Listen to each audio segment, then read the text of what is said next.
Mesdames et messieurs, bonsoir. Nous sommes en compagnie de Madame Boti pour ce numéro de Leitmotiv. Madame Boti, bonsoir. Bonsoir madame. Pouvez-vous vous présenter aux téléspectateurs qui nous suivent? Je suis Madame Boti Rosalie, mariée, mère de 6 enfants. Je suis née à Zionoula. Je suis présidente de la coopérative Cocovico. Cocovico qui veut dire coopérative des commerçants de produits vivriers de la commune de Cocody. Je suis la trésorière adjointe de la CFLC, la coalition des femmes leaders de Côte d'Ivoire. Je suis présidente de la Senavici, la Confédération nationale des acteurs du vivrier de Côte d'Ivoire.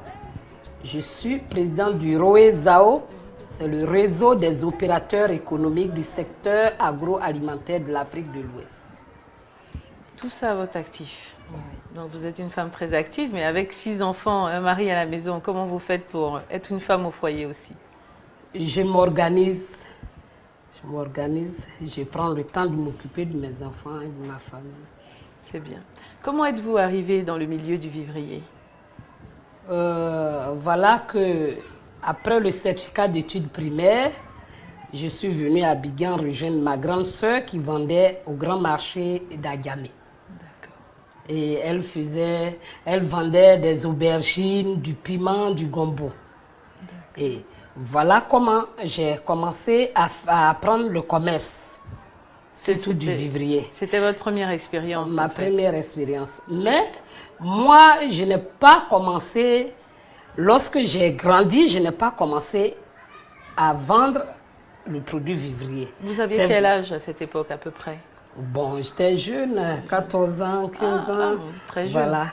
Donc, je savais comment vendre le produit vivrier, mais je n'ai pas commencé proprement dit sur le produit vivrier.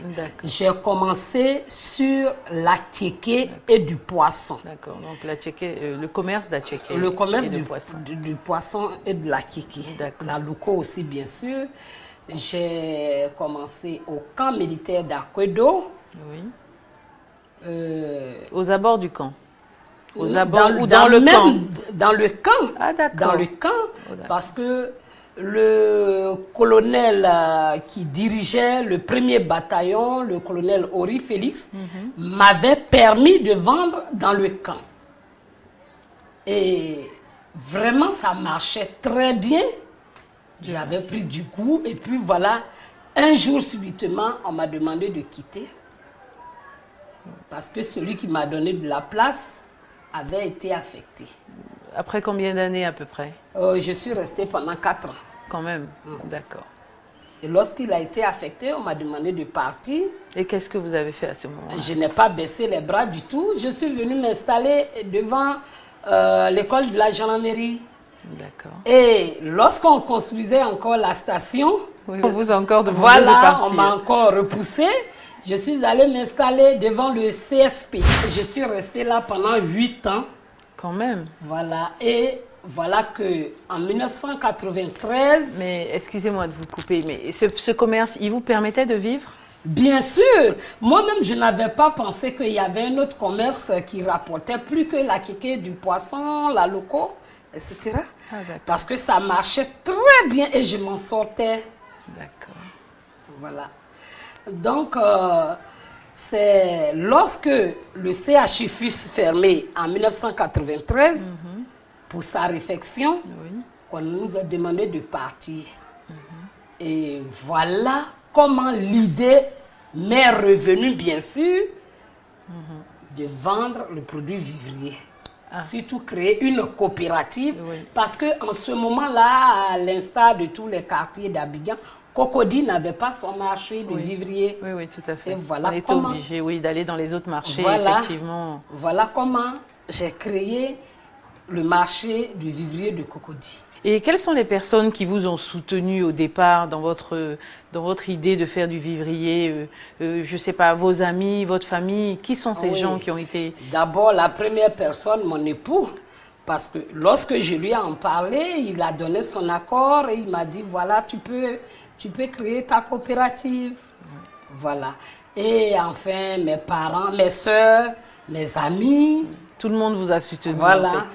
À aucun moment, quelqu'un vous a dit non, c'est peut-être trop lourd pour vous. Il y a d'autres qui m'ont dit non. Mais ça ne vous a pas empêché de ça ne foncer. m'a pas empêché d'avancer. Les gens trouvaient que Cocody était loin. Est-ce que si moi je viens créer un marché à Cocody, ça va marcher?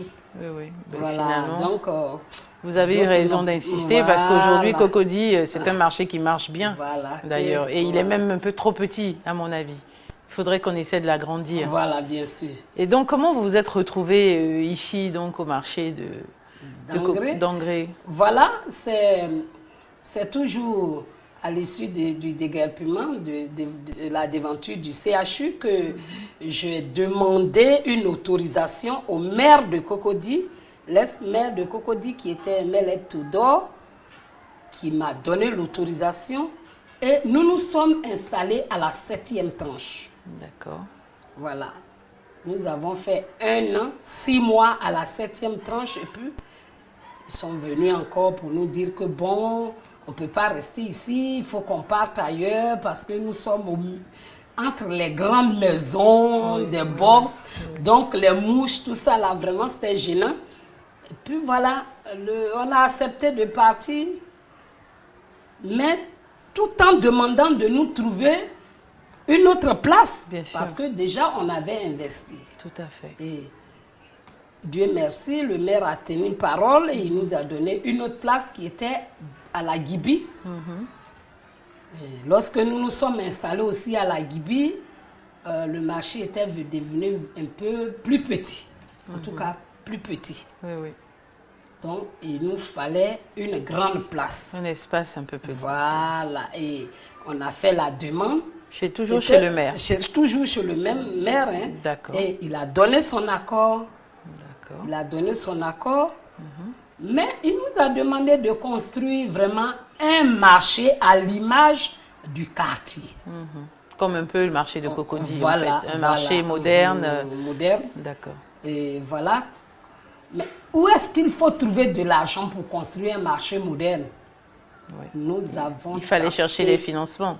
Voilà, mais ce n'était pas du tout facile. Oui. Et qu'est-ce qui vous a donc poussé?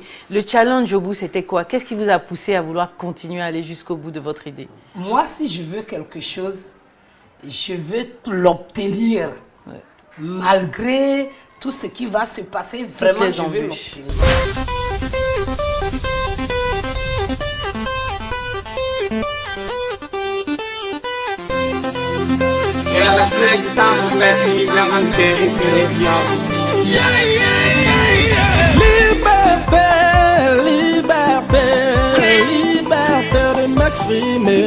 Moi, je suis Koulibaly Issa, j'ai 32 ans cette année. Je suis propriétaire d'un garage à Biotry. Bon, j'ai commencé d'abord étant gérant avec un Libanais. C'est grâce à un ami qui s'appelait Diakis qui m'a mené ici pour venir travailler avec lui étant gérant. Donc quand on est venu discuter avec lui, il m'a dit c'est 30 000 francs il peut me payer. Alors que moi, je m'attendais à un truc de 80, 90 000 pour payer le loyer, de quoi me nourrir. Mais quand il m'a proposé les 30 000 francs, j'étais tellement dessus. Mon ami m'a dit, bon, Issa, il faut rester. C'est une bonne affaire. Le salaire n'est pas trop, mais c'est mieux que de rester à la maison. Il a dit, d'accord, il n'y a pas de problème. Bon, un jour, j'ai pris contact d'un autre Libanais qui est venu travailler ici. Il m'a donné sa voiture pour travailler dessus. Le résultat était impeccable. Tellement qu'il était content de moi, il dit, ah bon, Issa, tu travailles bien. Il a trop aimé mon affaire, il m'a mené plein de marchés, plein de marchés. Bon, à la fin du contrat des Libanais, 3 ans, il a décidé d'arrêter de rentrer. Donc, moi, je dis, si tu rentres, il faut me vendre le garage. Donc, il m'a dit la somme qu'il vend. Je dis, d'accord, il n'y a pas de problème. Je l'ai versé quelques millions pour récupérer le garage. Et puis, on a essayé sous forme de contrat.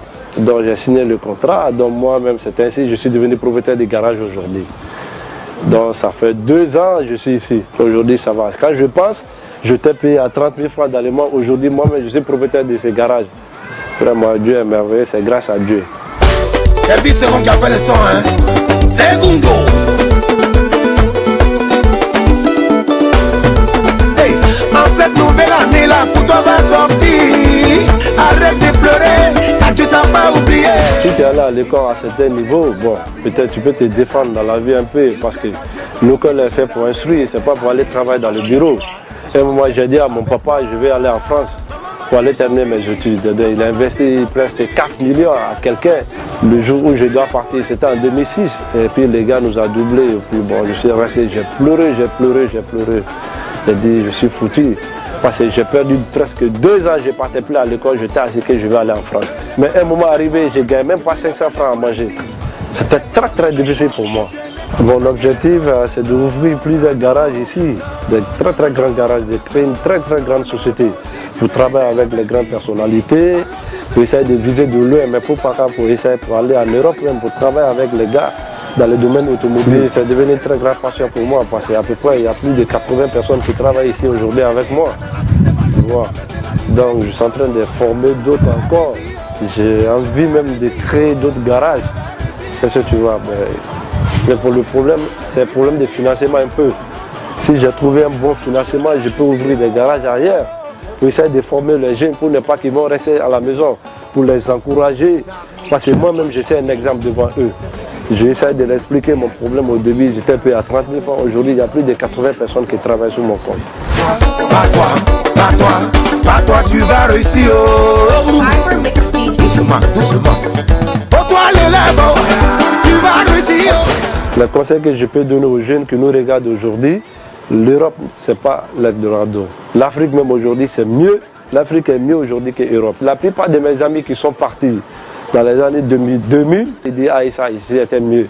Parce que je regrette d'aller en Europe. Parce que ça ne va pas du tout. Problème des papiers, ainsi de suite, on n'arrive même pas à économiser ceci, cela. Aujourd'hui, là où je suis, si tu me donnes même un billet d'avion tout à l'heure, d'aller en France ou aux États-Unis, je ne vais jamais accepter de partir. Parce que c'est pas le coup que j'ai fait ici. Là. Même si je vais en Europe, je vais aller recommencer à zéro. Donc, c'est ainsi que je suis rentrée dans les ministères, demander des renseignements, où est-ce qu'on peut avoir des prêts, partout où je pouvais. Dieu merci, un jour au ministère de l'Agriculture, qui est mon ministère de tutelle, quelqu'un m'a dit, mais il y a une structure ici, quelque part, bon, que je préfère taire le nom, mais est-ce que tu ne peux pas aller là-bas? Là-bas, on prête de l'argent. J'ai dit, ok, c'est pour ça. Et vous revoilà partis. Et lorsque nous sommes partis aussi, eux, ils ont voulu voir notre bilan. D'abord. Tout ce que nous faisons avant de nous prêter de l'argent. D'accord. Oui, c'est ça, les financiers, c'est les chiffres. Mais lorsqu'ils ont vu notre bilan, ils ont accepté de nous financer en septembre 2004, où vraiment le pays avait des problèmes, mais ils ont accepté de nous financer. Mais ils ont vu aussi mon courage, parce qu'ils avaient refusé de donner en disant que le pays était en guerre. Oui, c'est sûr. Leur réunion qui devait se passer en Côte d'Ivoire a été déplacée et ils sont partis faire cette réunion-là à Dakar. Mais je me suis entêtée, j'ai payé mon billet moi-même et je suis allée, parce que le directeur venait, je suis allée le rencontrer. Eh bien, dis donc, Madame Botti. Pour lui dire que c'est vrai que la Côte d'Ivoire est en guerre, mais on mange quand même. Tout à fait. Donc, même ceux qui font la guerre mangent. Exactement. Donc, il faut nous financer, nous allons construire notre marché. Après, vous avez eu donc votre financement? Oui, on je a eu suppose. notre Combien de financement. temps après, à peu près? Bon, lorsque je suis venue, ça fait au moins 9 mois. 9 mois.